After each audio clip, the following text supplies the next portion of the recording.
दाइ के गर्दै हो? ए नानु यहाँ यो ड्रागन फ्रुटलाई यसो जतन गर्दै यो नयाँ चाहिँ उसले हुँदैन अरे फल लाग्दैन यसमा त्यही भएर यो काट्दैछु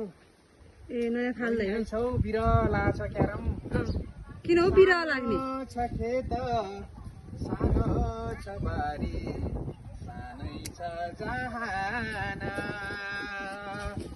नगरी काम पुग्दैन खान साँझ र बिहान अस्ट्रेलिया जाने भनेर ट्राई गरे भएन युके जाने भनेर ट्राई गरे भएन कोरिया जान्छु भनेको पनि लगेन नि 40 वर्ष काटियो हेर्नुहोस् यस्तै छ हालत फेरि यसरी अब म यो ड्रागन फ्रुट यो जे गर्छ यसैले गर्छ अब यस्तो भन्नु मलाई कोरिया नि यही मलाई के अरे अस्ट्रेलिया नि यही हो नानु हो मलाई कोरिया नि यही बहिनी कोरिया नि यही